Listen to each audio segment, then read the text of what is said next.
Thank you for joining us today. I'm Makayla Clark. I'm Braun. And there was an aftershock around the Sandpoint area today. It was a 6.2. This comes after a 7.3 on Wednesday. That one had a tsunami warning, but today's did not. Tell us about today's earthquake. Yeah, so like you said, today was an aftershock of what we saw last Wednesday. So with this earthquake, it happened around 2:30 in the afternoon, and it happened just 50 miles southeast of Sandpoint. So definitely a little bit too close for comfort for those of you in Sandpoint and even just in the Aleutian Islands in general. But this was nearly 30 miles deep, and there were no tsunami warnings issued or anything related to that, thankfully, because of this. But of course, with aftershocks, you still need to keep your eye out for any alerts. But thankfully today we didn't have to worry about that. Yeah, and so for these people that are in this area, I can only imagine what it's like after a big quake, and then, you know, every time you think about a small movement in your house, it's like, is this an aftershock? And it can bring a little bit of anxiety. Yeah. So we have video today. This is from Marlene Mack. Thank you for sending this to us. This is about 30 seconds of what this quake looked like from the Sandpoint area. You can see the shaking is just kind of ramping up right now, and then it just hits. And let's just watch it for a second. Look at that shaking. It does loop in just a few seconds here, and we'll see the beginning again. That's about right here. It starts over again. You can see that shaking ramping up. It must be a difficult thing for them to be dealing with this for a while. Yeah, I'm sure it's pretty scary. I've personally never experienced an earthquake, but I cannot imagine what it would feel like to have the ground moving under your feet like that.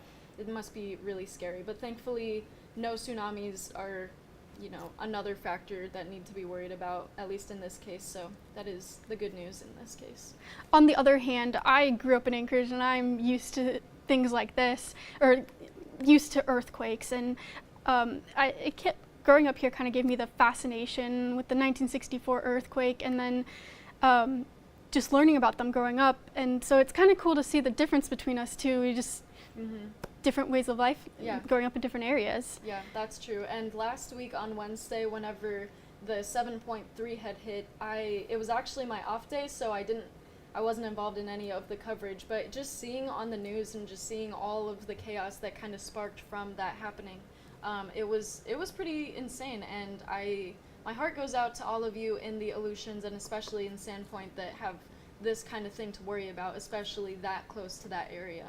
I wasn't here for the 2018 earthquake. That was a 7.1 in the Anchorage area, but I was here a few days later, and so I can imagine what these people may be going through right now. I remember, like, the dog would stand up, and I'm like, is that another aftershock? Yeah. And that continued for a while, but sending them positive vibes. Let's take a look at that video one more time. This is really interesting to see, especially for the people who haven't experienced it. And I mean, like we had mentioned, this zone is very active. Geologically speaking, these plates have been active for a really long time, and last week we learned that just these kind of aftershocks can last days, weeks, and even months. So hopefully this just happens at least a little bit in the next few days, but not in the upcoming months. But we'll have to see, of course, because an aftershock of this size, I feel, are gonna spark a bit more. And this area is no stranger to big quakes, especially in like the last 5 years. They had even, I believe it was an 8.2, and many different 7s. I remember covering that 8.2 and the effects and talking to the people who experienced it and the tsunami evacuation. So it's never a great thing for people to deal with this, but it's certainly interesting from the geologic standpoint. Yeah, that's true. And, you know, with these aftershocks, this is a perfect time to, you know, keep in mind of what your tsunami plan might be in case something like this were to happen in a larger scale that were to trigger a tsunami. So if you're in those areas, just try to use this as an opportunity to get prepared for next time. Yeah, and it's always important to, if you feel shaking, you're anywhere near the ocean, anywhere near water, get to higher ground. Get as far away as you can, and watch and listen for what your local authorities are telling you if this shaking does happen. Yeah. Well, thank you for joining us today, and we'll have the latest updates as they come.